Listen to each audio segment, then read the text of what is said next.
Hello, and welcome to Tracy Momey Reads. Well, unfortunately, I did not get as far as I had hoped with my latest read, so I will not be discussing or reviewing that today. Instead, I am going to be discussing sources where you can read free stories. I want to start off by saying I know that a lot of time as readers, when we read books, we want to discuss them, or talk about them or share them with other people, preferably other readers who can get our excitement, enthusiasm, about a particular story. I mean, because I think we've probably all been there where you maybe are trying to talk to a person who's not necessarily an avid reader, and you're trying to tell them the excitement about something that you read, and they're just kind of staring at you blankly. So I think that's where, when thinking about Instagram or Bookstagram, that tag, I think a lot of people jump on those trains and kind of get into the same books because you want to be able to comment on it. You want to be able to, share what you thought about it or get a different perspective.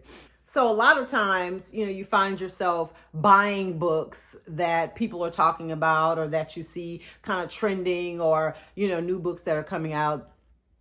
And I am totally not one to judge or advocate that you shouldn't buy books, obviously. But at the same time, I think that there are cost-effective ways to do that, and also ways to expand your reading palette, if you will, beyond what everybody else is reading. So the first source, obviously everybody knows this, is the library. The thing about the library is that, number one, they have latest releases. So if you are trying to keep up with the Joneses or the Instagrammers or the Bookstagrammers, you can get, new releases from the library. Now, I will say that depending on how popular the book is, there may be a wait. I have waited for books, upwards of a month or longer.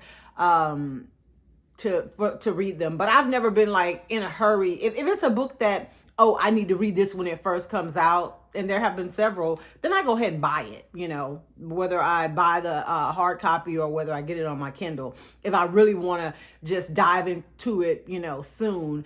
But getting books, and when I say free, obviously you have to return them at the library, but it is a way, and a cost-effective way, to be able to read and check off maybe some books that you have seen people recommending, or books that maybe have been on your list, without spending the money or hoarding them, especially if you don't have space. So the library is a really good option.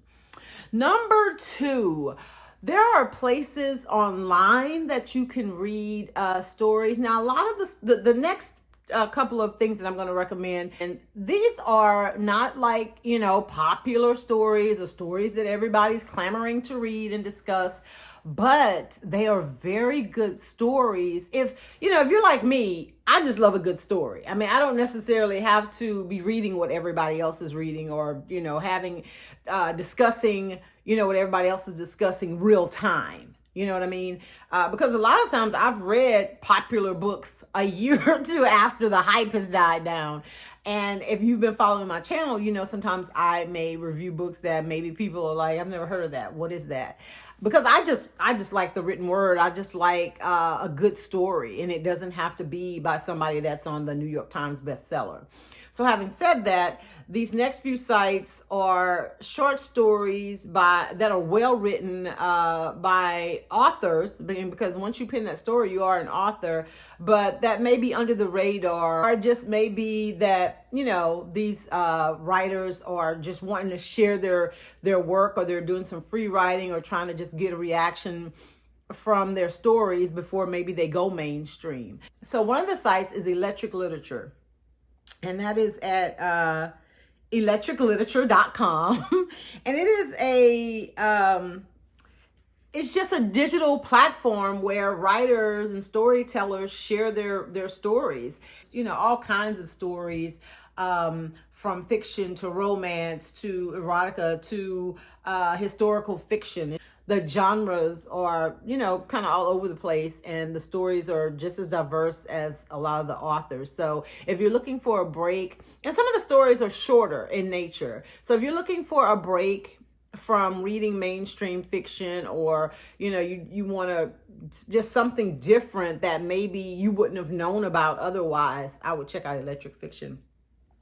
Another spot where you can check out free stories, I don't know that there are a lot of well-written stories out there, but there are a lot more amateur writers, maybe first-time writers, people just trying to, get into the groove of writing. Because I would imagine on Electric Literature, it's a pretty popular site, that a lot of their stories are probably maybe well edited or vetted, or and all that good stuff, because I think you have to submit them to somebody or whatever. But Wattpad.com, I mean, anybody can put a story on there, so obviously you're gonna have to weed through, and you can search by genre, you can search by keywords, you can search there to find different stories, or just go across where the trending stories or the top stories.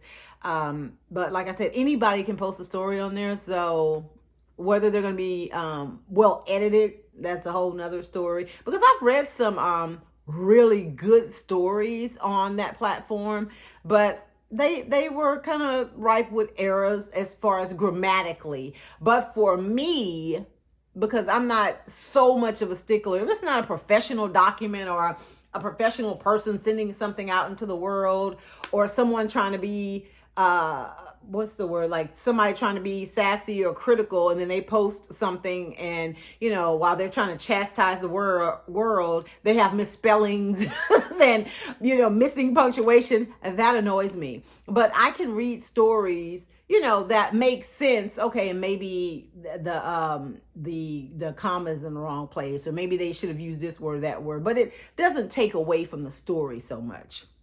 So you just have to, like I said, proceed with caution when you go into sites like Wattpad. And a lot of the stories on there are original, fiction. Another cousin, if you will, of like Wattpad is the Fanfiction.net site.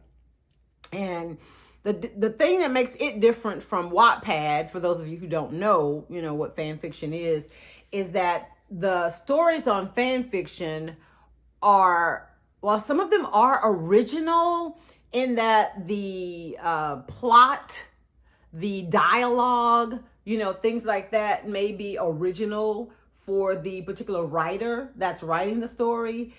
They are most always based on characters that already exist, right? So like there's a bunch of fan fiction, like Twilight fan fiction, or Harry Potter fan fiction, or CSI fan fiction, any popular series, whether it's a television show, a book, or even a movie. There's a lot of Avengers fan fiction.